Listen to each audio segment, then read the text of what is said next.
தனம் தரும், கல்வி தரும், ஒரு நாளும் தளர்வறியா மனம் தரும், தெய்வ வடிவம் தரும், நெஞ்சில் வஞ்சமில்லா இனம் தரும், நல்லெனவெல்லாம் தரும், அன்பர் என்பவர்க்கே கணம் தரும், பூங்குழலால் அபிராமி கடை கண்களே.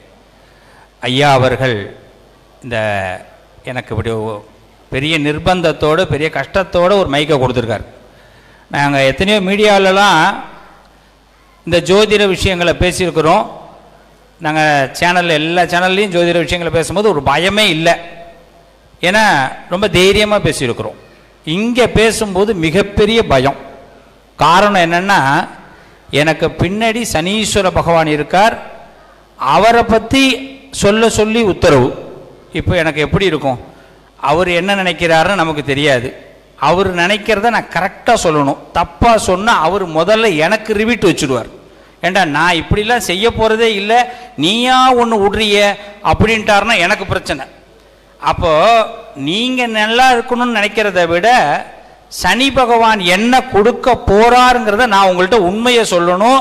அந்த உண்மையை சொல்கிற இடத்துல இந்த திருநள்ளாற்று சனி பகவான் சனி பெயர்ச்சி விழாவில் இந்த வாய்ப்பு கொடுத்த அத்தனை உள்ளங்களுக்கும் எங்களுடைய தர்மபுரம் சன்னிதானம் அவர்களுக்கும் மனமுவர்ந்த நன்றியை தெரிவித்து இந்த உரையை ஆரம்பிக்கிறேன். ஒரு சின்னதாக சுவாமி 15 நிமிஷம் சொன்னார்.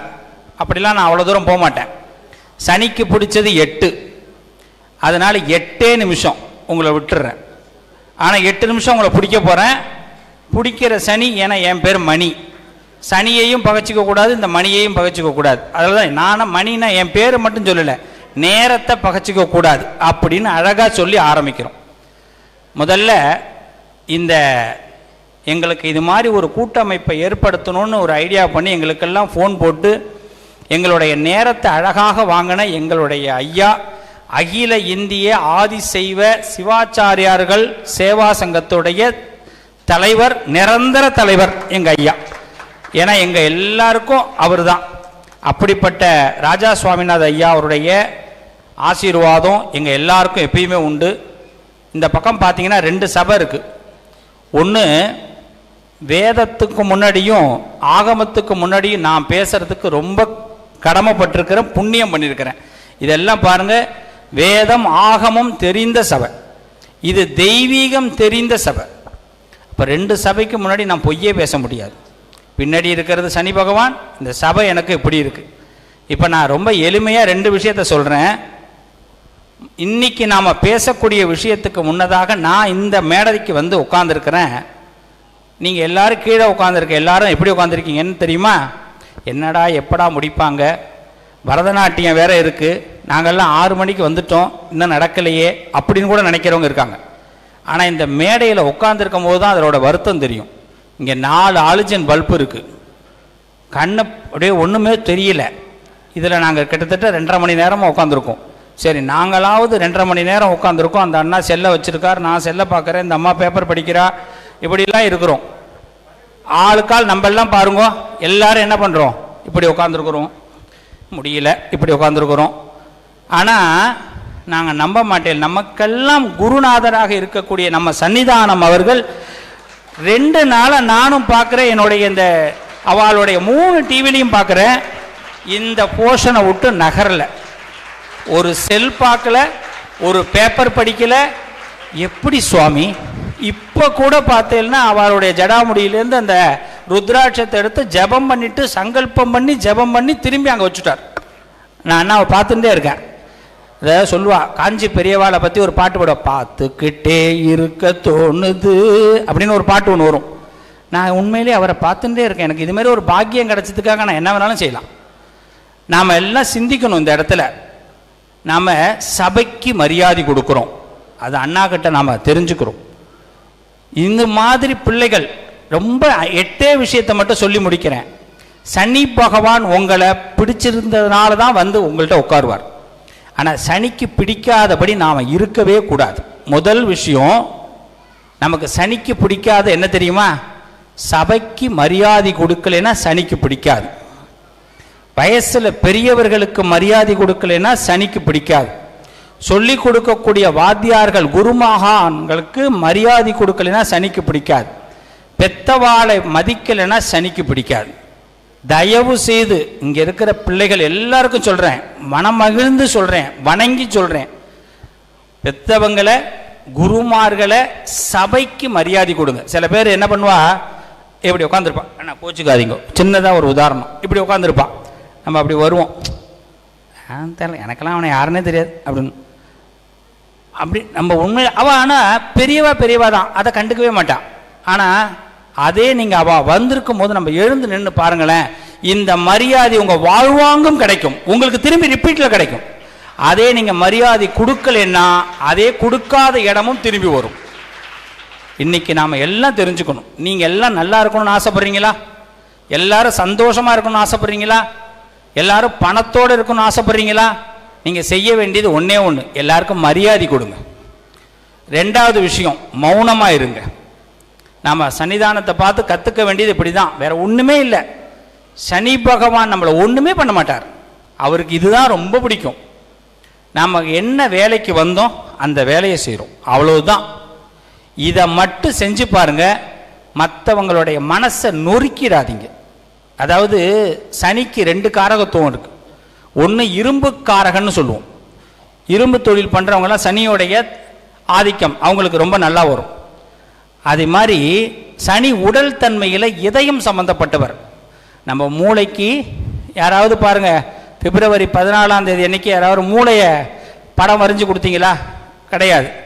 என்ன பண்ணியிருப்போம்? எல்லாம் ஹார்ட்டு தான். அப்போ நம்ம இதயத்தை நொறுக்கக்கூடாது. பாருங்கள், அந்த பையன் அழகாக சிரிக்கிறான். பிப்ரவரி 14 அந்த குழந்தை அருமையாக சிரிக்கிறான். ஆமாம், சிவபெருமான் மீது காதல், வேற ஒன்றும் இல்லை.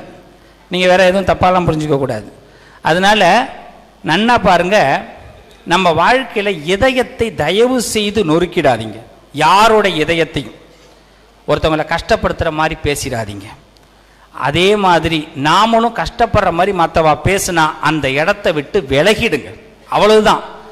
பேசுகிறவன் ஏன் தெரியுமா பேசுகிறான்? அவனுக்கு ஒரு வேலையும் இல்லை, அதனால பேசுகிறான். நம்ம முன்னேறது வைத்தறிச்சல் பிடிக்கல, அதனால பேசுகிறான். சத்தியமாக அவனுக்கு அந்த அருகதை இல்லை, அதனால பேசுகிறான். நம்ம முன்னேறது பிடிக்கல. இந்த முன்னேறதுன்னா என்னன்னா, உத்தமராக முன்னேறுவது வாழ்க்கையில் அவசியம். உத்தமராக, நல்ல கவனிங்க. இன்னைக்கு நிறைய பேர் உத்தமராக முன்னேறி இருக்காங்கன்னா இல்லை, இந்த உலகத்தில் பிரயோஜனமே இல்லாமல் 100 வருஷம் வாழ்வான். அதெல்லாம் வாழ்க்கையே கிடையாது. இன்னைக்கு இந்த சன்னிதானம் அவர்கள் பொறுப்பேற்று ஏறத்தாழ எனக்கு தெரிஞ்சு ஒரு 3 ஆண்டுகள் இருக்கும் நான் நினைக்கிறேன், எனக்கு அவ்வளோதான் சரியா தெரியல. ஆனால் எத்தனை கும்பாபிஷேகங்கள் நடந்திருக்கு தெரியுமா? எத்தனை கும்பாபிஷேகங்கள், முடியாத விஷயங்கள்லாம் நடந்திருக்கு. நான் அந்த இடத்துல இவரை பெருமைக்காக ஐயாவை நான் சொல்லலை, அந்த சிவபெருமானுக்கே விளக்கேற்றி வைத்திருக்கிறார் எங்கள் ஐயா. அது மட்டும் எங்க சிவாச்சாரியார் சமூகத்துக்கே ஒரு தூணாக இருக்கிறார். நான் இதுக்கு எழுந்து நன்றி தெரிவிக்கிறேன். நான் அதுக்கு தான் எங்க ஐயாவுக்கு ஒரே ஒரு விஷயத்தை சொல்லிட்டு நான் துளாராசிக்கு போயிடுறேன். எனக்கு ஒரே ஒரு ஆசை, இந்த சபையை நான் பயன்படுத்தி கொள்கிறேன். அதாவது ஒரு சமயத்தை வளர்ப்பது அப்படிங்கிறது ரொம்ப பெரிய விஷயம். ஒரு சமயம் வளர்றதுன்னு, அதுக்கு நம்ம எல்லாரையும் ஒன்றிணைக்கிறதுங்கிறது பெரிய விஷயம். எங்களுடைய இந்த இந்து சமயத்துடைய பெரியவராக எங்க ஐயா இருக்கிறார். என்னையிலிருந்து எங்க ஐயாவை நாங்க சமய பெரியவர் தான் நாங்கள் அழைப்போம். என்ன அழைக்கணும்? சமய பெரியவர், இந்த சமயத்துடைய பெரியவர். ஏன் இந்த வார்த்தையை நான் சொல்றேன்னா, இப்படி பல அற்புதங்களை நடத்தியிருக்கிறாங்க. இதுக்கெல்லாம் காரணம் என்ன? காலத்தை மதிக்கிறது, அவ்வளவுதான். நாமளும் இதே மாதிரி காலத்தை உணர்ந்து அதன்படி நடந்தால் நம் வாழ்க்கையும் புனிதமாக இருக்கும், நம்ம வாழ்க்கையும் 4 பேர் பாராட்டுற வரைக்கும் இருக்கும். இப்போ துளாராசிக்கு போயிடுவோம். 8 நிமிஷம் இப்போ தான் ஆரம்பம், ஏன்னா துளாராசிக்கு 8 நிமிஷம் தான். துளாராசிக்கு 6வது வீட்டுக்கு வந்திருக்கிறார் சனி பகவான். ரிண ருணஸ்தானம். மனுஷன் வாழ்க்கையிலே ரொம்ப முக்கியமான இடம் என்ன தெரியுமா? கடன். கடன் இல்லாத மனுஷனே கிடையாது. நம்ம என்ன நினைக்கிறோம், கடன்னா என்ன தெரியுமா? காசு மட்டும் இல்லை, பெத்த கடன் அடைக்கலைனாலும் அது கடன் தான், கட்டினவளுக்கு கடன் அடைக்கலைனாலும் கடன் தான், உத்தமனா வாழலைனாலும் கடன் தான், புரோஜனம் இல்லாமல் வாழலைனாலும் கடன் தான். அப்போ இந்த கடன்களை நாம் அடைக்கணும், எந்த கடனும் இல்லாமல் நம்ம வாழணும். இப்போ ரிண ருணஸ்தானத்திற்கு துளாராசிக்கு சனி பகவான் வந்திருக்கிறார். உங்களுக்கு எதிரிகள் இல்லாம, பகை இல்லாம, கடன் இல்லாம, நோய் இல்லாம செய்யறதுக்கு அவர் ஐடியா கொடுக்க போறார். இப்ப நான் பேசல, சனி பேச போறார். நல்லா கவனிச்சிங்க. இப்ப பகை இல்லாம முதல்ல இருக்கணும்னா நாம என்ன பண்ணணும்? பகையாளர்கள்டேந்து ஒதுங்கி நிற்கணும். ஒரு நல்ல ஸ்மைல் எடுத்துங்க. சிரிக்கிற முகத்தை துளாராசிக்கு எப்பயுமே பொறுமை அதிகமாக உண்டு. நீங்கள் சிரிச்சிட்டிங்கன்னா போதும். நீங்கள் மனசில் என்ன வச்சுருக்கீங்கன்னு அவனுக்கு தெரியவே தெரியாது. நாம் என்றைக்குமே ஒரு சின்ன சிரிப்பை மட்டும் துளாராசி அழகாக பயன்படுத்துங்க. என்ன வேணாலும் அதை பேசிட்டோம், நமக்கு ஸ்மைல் தான். அரசியல்வாதிகள் பார்த்துருக்கீங்களா? பிரைம் மினிஸ்டர் வந்திருப்பார், சீஃப் மினிஸ்டர் இருப்பாங்க, மைக்கு இருக்கும். ஆனால் மைக்குக்கு முன்னாடி என்ன வேணாலும் திட்டணும் போல தோணும். ஆனால் யாராவது திட்டுவாங்களா? திட்ட மாட்டாங்க. மனசில் நினைக்கிறத கூட சொல்ல மாட்டாங்க. அப்படியே மாறுபட்டு நல்லவர்களாக அழகாக மக்களுக்கு பிடிச்ச மாதிரி பேசுவாங்க. அதனால தான் நம்ம எல்லாருக்கும் அவங்கள பிடிக்குது. இப்போ நாம் என்ன பண்ணணும்? இந்த பகையை நாம் என்ன பகை, நம்மளை யார் வேணாலும் என்ன வேணாலும் காயப்படுத்த தயாராக இருக்கலாம். ஆனால் துளாராசிக்காரர்கள் திருப்பி பதிலடி கொடுக்காதீங்க, சனி பகவான் கொடுப்பார். இப்போ உங்கள் பகையாளர்கள் அத்தனை பேரும் உங்களுக்கு நண்பர்களாக வரக்கூடிய நேரம். நீங்கள் அதுக்கு செய்ய வேண்டியது மௌனமும் அழகான ஸ்மைலும். 2 விஷயம். அடுத்தது மிக முக்கியம், கடன். இந்த கடனை நமக்கு அடைக்க வேண்டிய நேரம். எப்பேற்பட்டாவது நீங்கள் உங்கள் தலைமானம், அதாவது தலை இருக்கு இல்லையா, இந்த தலை யாருக்கிட்டையும் வழங்காது உங்களுக்கு. துளாராசிக்காரர்கள் என்றைக்குமே ஆண்டவங்களை என்ன பண்ண மாட்டார்? கடங்காரம் வந்து வாசலில் நிற்கிற அளவுக்கு விட்டுற மாட்டார். அதனால இந்த கடனை அடைப்பதற்கு என்ன வழியோ, உங்களுக்கு பேங்க் லோன் ஏதாவது போட்டிருந்தீங்கன்னா அந்த பேங்க் லோன் கிடைக்கும். வீடு கட்டணும், இடம் வாங்கணும்னு முடிவு பண்ணியிருந்தீங்கன்னா அதுக்கு அமையும். பணமே கையில் இல்லை சுவாமினாலும் பணம் கண்டிப்பாக நடக்கும். கல்யாணம் பண்ணணும் அப்படின்னு நினச்சிருந்தீங்கன்னா கல்யாணத்துக்கு பணம் கிடைக்கும். ஆக பேங்க் லோன் இந்த காலகட்டத்தில் 2.5 வருஷத்தில் கடன் உங்களுக்கு உங்களை பொறுத்தவரை உங்கள் தன்மானத்திற்கு கிடைக்கும். ஸோ அப்போ துளாராசிக்கு 2வது விஷயமும் நமக்கு லாபம். 3வது உடல் நலம். தயவு செய்து ஒன்றே ஒன்று தெரிஞ்சுக்கிங்க, துளாராசி அந்த இடத்துல தான் மிஸ் பண்ணுறீங்க. உங்களை பார்த்துக்காம நீங்கள் மற்றவங்களுக்காக அந்த நேரத்தை வீணாக்குறீங்க. உங்கள் உடல் நலத்தில் முதலில் கவனப்படுத்துங்க. உங்களை நீங்கள் பார்த்துக்குங்க. அதை மட்டும் செஞ்சீங்கன்னா நிச்சயமாக உடல் நலங்கள் நல்லா இருக்கும். ஏதாவது ஆப்ரேஷன் ஏதாவது செய்ய வேண்டிய கட்டாயங்கள் இருந்தால் அது தவிர்க்கப்பட்டுடும். சனி பகவான் அதை மாற்றி கொடுப்பார். இப்போ இதுக்கு நம்ம செய்ய வேண்டியது என்ன? சனீஸ்வர பகவானை வழிபாடு செய்யணும். இப்போ என்ன வழிபாடு? ரொம்ப சிம்பிளாக தெரிஞ்சுங்க. நீங்கள் அத்தனை பேரும் 12 ராசிக்காரர்களும் ஒரு தடவை திருநள்ளாறு வந்து தர்பாரண்யேஸ்வரரையும் பிராணாம்பாளையும் சனீஸ்வர பகவானையும் வழிபாடு செய்யுங்க. இந்த அம்பிகை பேர் என்ன? பிராணாம்பாள். அந்த சுவாமி பேர் என்ன? தர்பாரண்யேஸ்வரர். இந்த 3 பேரையும், சுவாமி நான் 6ஆம் தேதி வர முடியல, கொஞ்சம் பிஸியாக இருக்கேன்னா 48 நாள் டைம். சனி பெயர்ச்சியிலிருந்து 48 நாள், ஒரு மண்டலம் ஞாபகம் வச்சுக்கோ.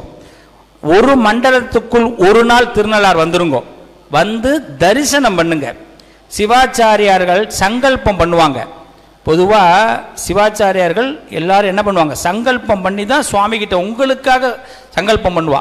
அதனால சிவாச்சாரியார்கள்ட்ட சங்கல்பம் வாங்கிக்கங்க. அதாவது இந்த கோத்திரத்தில் பிறந்திருக்கிறோம், இந்த நட்சத்திரத்தில் பிறந்திருக்கிறேன், இந்த ராசியில் பிறந்திருக்கிறேன், அதுக்கு பிறகுதான் உங்கள் பேரையே சொல்லணும். உலகத்தில் முதல்ல பேரை சொல்கிறதுக்கே நமக்கெல்லாம் அருகதை கிடையாது. முதல்ல கோத்திரத்துக்கு அதிபதியை சொல்லணும், அப்புறமா நம்ம நட்சத்திரத்தை சொல்லணும், நம்ம எந்த வழியில் வந்தோன்னு சொல்லி பிறகு தான் நம்ம பேரை சொல்ல முடியும். அதற்கு பிறகு சுவாமி கிட்ட சிவாச்சாரியார் சொல்லுவா. எப்படி தெரியுமா? சிவாச்சாரியார்கள்லாம் சொல்லுவா, இவாள்லாம் வந்திருக்கிறா, தயவு செய்து அவள் என்ன கேட்குறாளோ பகவானே கொடுங்கோ அப்படின்னு சிவாச்சாரியார்கள் சுவாமி கிட்ட உள்ளே போய் சொல்லுவா. அப்போ இந்த ஒரு சங்கல்பத்தை பண்ணுறதுக்கு நீங்கள் ஒரு அர்ச்சனை கண்டிப்பாக பண்ணுங்க. வேற எதுவும் பண்ண வேண்டாம். திருநள்ளாறு வாங்கோ, அர்ச்சனை பண்ணுங்க. நிச்சயமாக 12 ராசிக்காரர்களுக்கும் இந்த சனீஸ்வர பகவான் நல்லதையே கொடுப்பார் அப்படின்னு குருமணிகளுடைய ஆசீர்வாதத்தோடு இந்த மரியாதையான இந்த சபையில் நான் தெரிவித்துக் கொள்வது சத்தியம், சத்தியம், சத்தியம், சத்தியம்.